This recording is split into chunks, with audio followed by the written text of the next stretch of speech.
Welcome to Sports Bios, the premier destination for in-depth explorations of athletic lives that have captivated and inspired us. I'm your host, Howard Closewell, and today we embark on a fascinating journey through the life of one of baseball's most enigmatic figures, Shoeless Joe Jackson. This charismatic outfielder, whose career was as marked by brilliance as it was by controversy, remains an enduring figure in American sports lore. From the dusty fields of rural South Carolina to the iconic stadiums of Major League Baseball, Shoeless Joe's story is a testament to talent, perseverance, and the human spirit. Born on July 16, 1887, in Pickens County, South Carolina, Joseph Jefferson Jackson entered this world amidst the rustic charm and economic hardship of the post-Civil War South.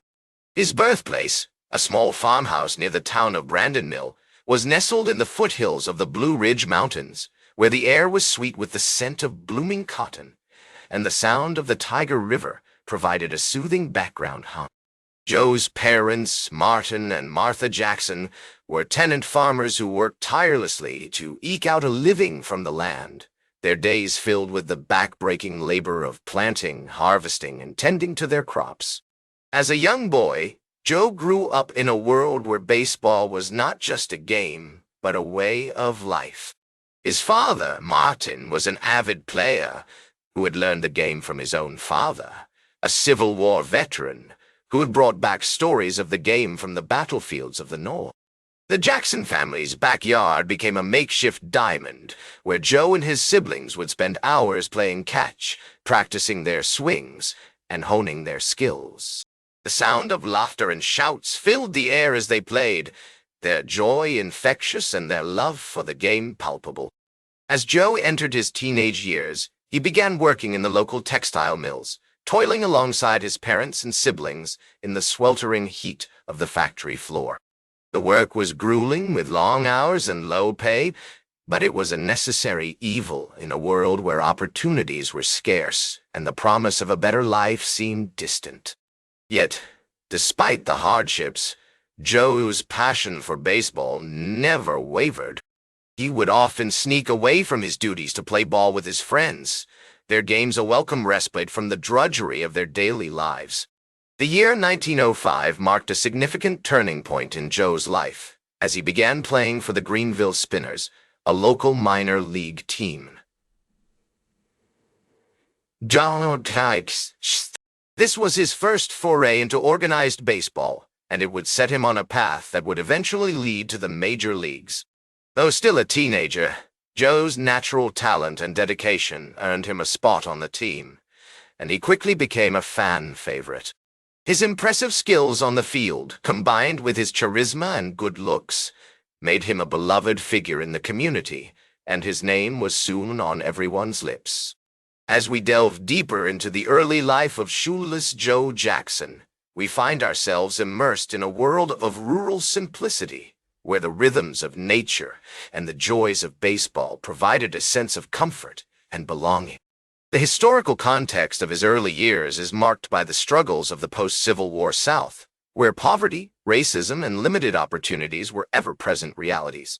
Yet, despite these challenges, Joe's family and community instilled in him a strong work ethic, a love for the game, and a determination to succeed that would stay with him throughout his life. As we explore the formative years of Shoeless Joe Jackson, we begin to see the emergence of a complex and multifaceted individual, shaped by the influences of his family, community, and historical context.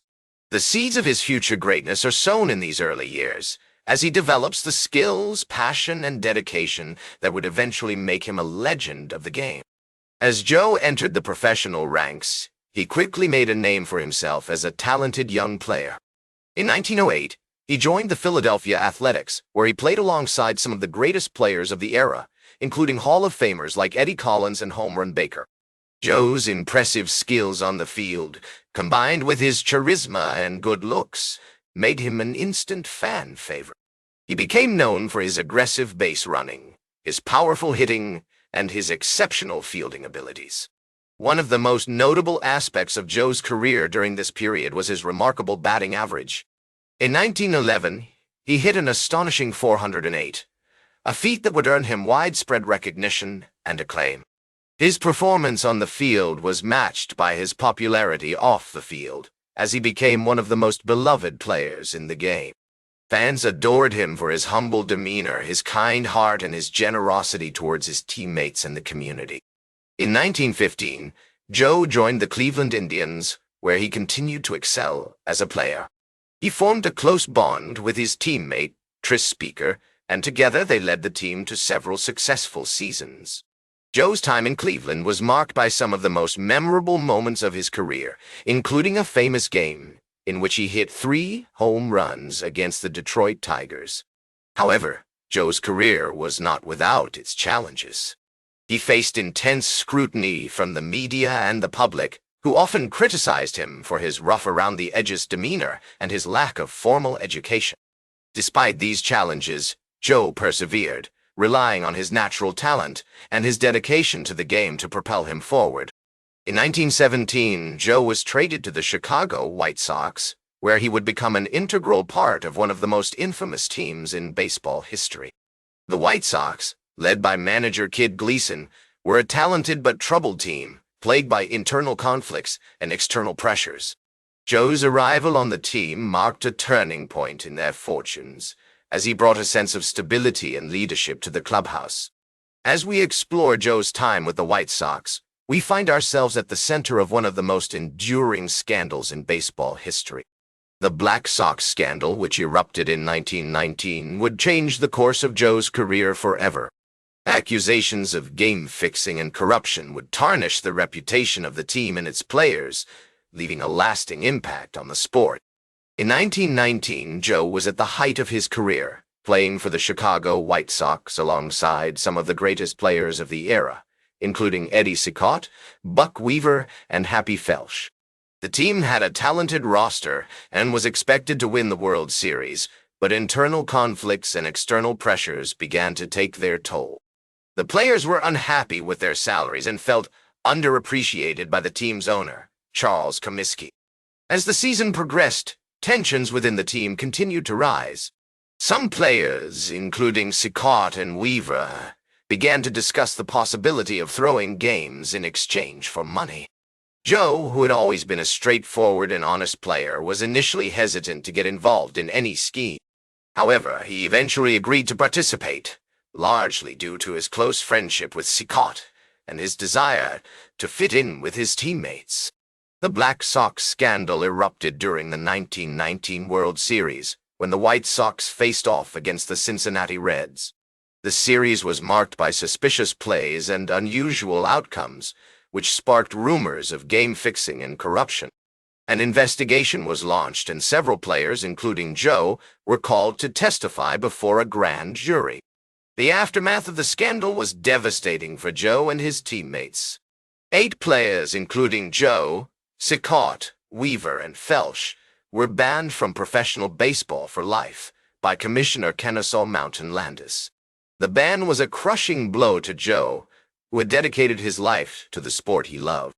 In the years that followed, Joe struggled to come to terms with the scandal and its consequences. He attempted to clear his name and regain his eligibility to play, but his efforts were ultimately unsuccessful.